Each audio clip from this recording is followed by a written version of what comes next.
गिबि गिबियावनो बयनिसिमबो बर' रायजो राजानिसिम आंनि खुलुमनायखौ बावहरनाय जाबाय आरो लोगोसे जोंनि डेकापाम ओनसोलनि आरो लोगोसे बिमा बिफानि अननायजों लोगोसे न'खरनि गासैबो आंखौ हेफाजाब होनायनि थाखाय बिसोरखौबो आङो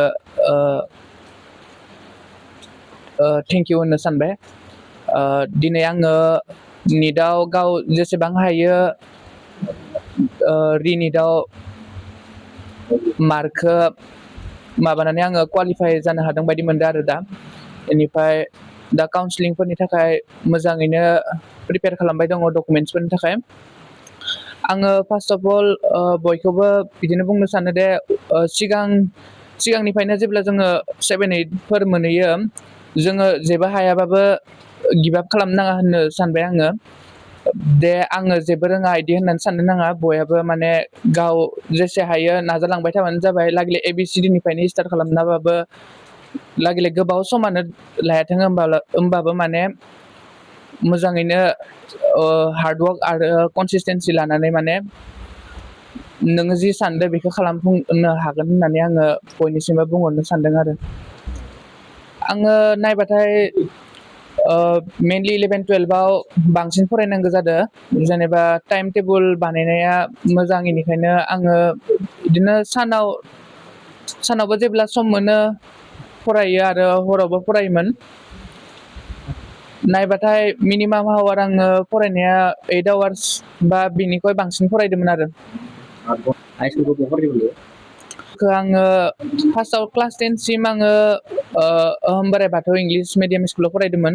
बेनिफ्राय क्लास 11-12खौ आङो डिब्रुगड़नि राधा कृष्णनि स्कुल होननाय कलेजाव फरायदोंमोन आरो। साबायखर थाबाय बयनिसिमबो आफादनिसिम मानोना होनना बुंबा बिमा बिफाया बयहाबो मोनसे सिमां थायो फिसा फिसौनि थाखाय बेखौ लानानै जों गथ'खौ मोजां बोसोन होदोंमोन आरो लोगोसे बिदि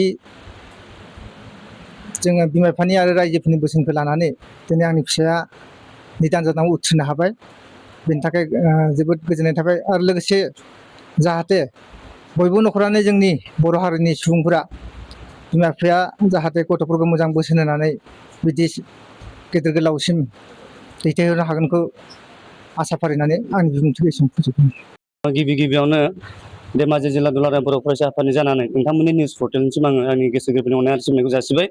लोगोसे आंजों खाथियाव थाफानाय जि निट आनजादाव फोसावजानाय उथ्रिसार जानो हानाय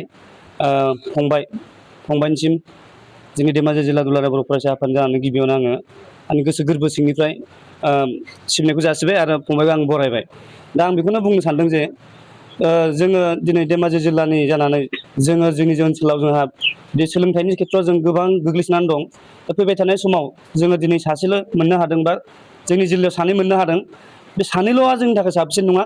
फैबाय थानाय समाव जि जोंनि फरायबाय थानाय गथ' स्टुडेन्टसफोर फरायसा फरायसुलिफोर बिथांमोनाबो साफा साफा फंबाय बायदि JEE पास जानो हागोन बा निटआव पास जानो हागोन बा गुबुन गुबुन बिथिङाव बिथांमोनाबो पास जानानै जोंनि नैबे धेमाजि जिल्लानि बर' माहारिनि गेजेराव सासे मोनसे गौरब देखायनो हागोन आरो फैबाय थानाय इयुन जोलैफोरनि थाखाय जोङो मोनसे मोजां लामा देखायलांनो हागोन आं बेखौनो खावलायो। आरो लोगोसे आं बेखौनो खावलायबावनो नंदों जे जोंनि फैबाय थानाय बोसोरावबो जोंहा बे एग्जामा जाबाय थागोन। दा बे एग्जाम जाबाय थानो थाखाय जोंनि दा फैबाय थानाय फरायसा फरायसुलिफोरा जाहाथे प्रिफारेन्स खालामो बा मा होनो बेखौ प्रेक्टिस खालामबाय थाखायो फैबाय थानाय समाव जोंनो फंबाय बिनानावमोनखौबो जों आरो बरायबावनो मोनगोन। खिन्थु सानैल' जों बरायनो मोनदों नाथाय फैबाय थानाय समाव जों बरायख'लायनो हायो मोननायखौ जों लुबैदों जिल्ला दुलाराय बर' फरायसा आफादनि जानानै आं बेखौनो खावलायबाय।